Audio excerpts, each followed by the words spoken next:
Thank you, Mr. Speaker. My topic for this evening is now it's assassinations.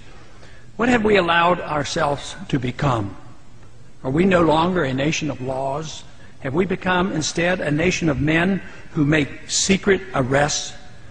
Are secret prisons now simply another tool of the federal government law enforcement? Is secret rendition of individuals now permitted out of misplaced fear?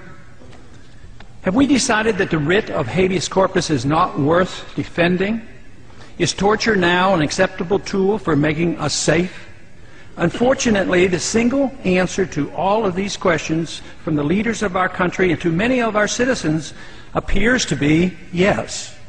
And now we are told that assassination of foreigners as well as American citizens is legitimate and necessary to provide security for our people.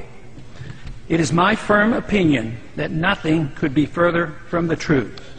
The latest outrage is the current administration's acknowledgement that we now have a policy that permits assassination not only of foreign suspects but of American citizens as well.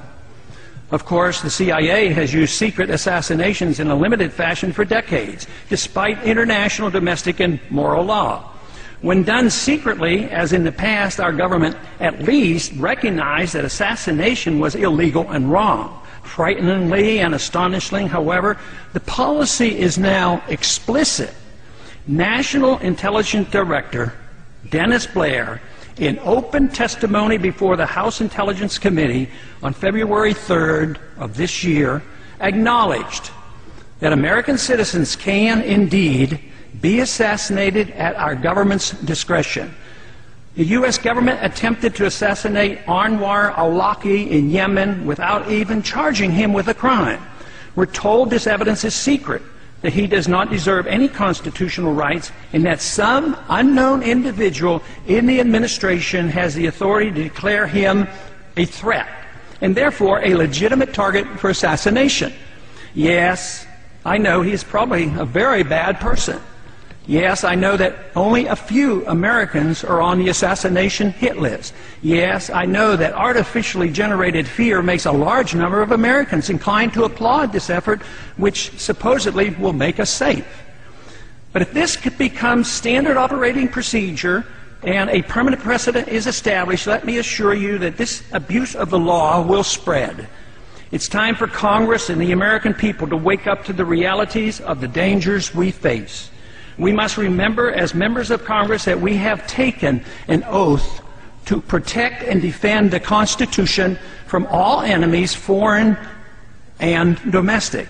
It should not be that difficult to distinguish the difference between the danger posed by the underwear bomber and the danger posed by a government that endorses secret prisons, torture, and assassinating American citizens. And I yield back the balance of my time.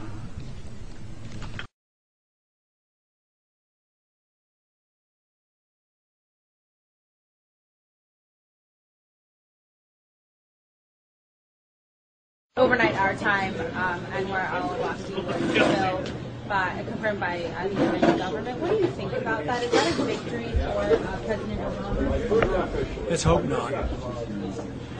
No, I don't think that's a good way to deal with our problems. He was born here. Al-Awlaki was born here. He's an American citizen. He was never tried or charged for any crimes. Nobody knows if he ever killed anybody. We know that he might have been associated with the underwear bomber. But if the American people accept this blindly and casually, that we now have an accepted practice of the president assassinating people who he thinks are bad guys, I think it's sad. I have two words for you: predator drones. You will never see it coming.